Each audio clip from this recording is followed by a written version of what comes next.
Mainit daw ang magiging araw ngayon. Tamang tama yan. Mamamaximize namin yung solar. Pero bago yun, maglilinis na muna ako. Puro tae kasi ng ibon yung panel namin. Binubuhusan ko lang ng tubig na medyo yung panel. Tapos kikis-kisin ng konti.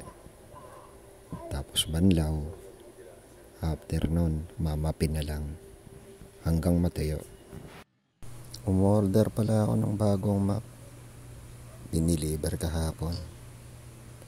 Ito kasing luma akong map. Well, nginat-ngat ulit ng aso. Aso namin kung ano-anong hinangat-ngat eh. Pero okay lang. Mura lang naman bili ko dito eh. Nasa 90 pesos lang. Yun nga lang, madaling masira. Tas lagi pang nai-stock kapag pipigain mo na. Kaya naisipan ko, bumili na lang kahit mamahalin. Ito, branded. Gawa ng Scotch-Brite 3M. Kung gusto mo rin ng ganitong lock, nasa comment section ang link.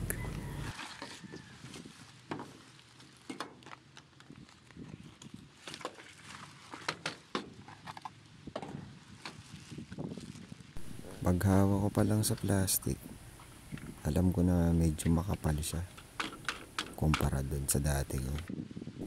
Wala pala siyang kasamang extra na map head. Pero meron siyang ganito. Parang suklay. Sakto to. Pantanggal ng mga balahibo kung sakaling magmamap ako ng sahig.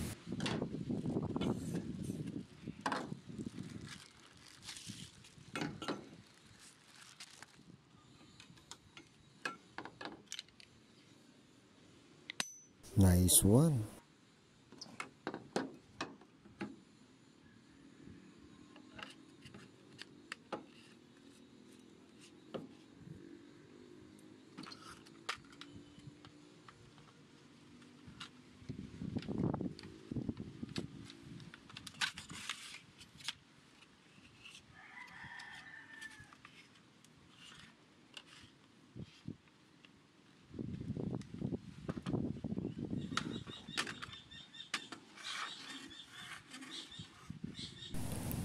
Ang kapal ng maped ng Scotch-Brite.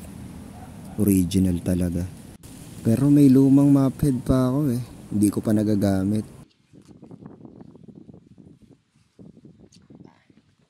Tignan mo. Ang kapal nung sa Scotch-Brite. Original talaga.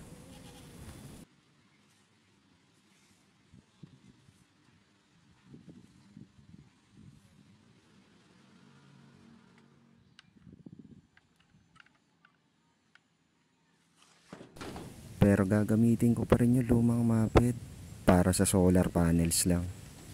Sayang naman kung hindi gagamitin, di ba?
Okay na siguro to.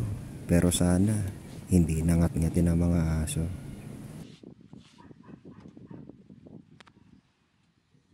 Ang init na. Alas 10 pa lang. Mamayang hapon na lang ako maglilinis.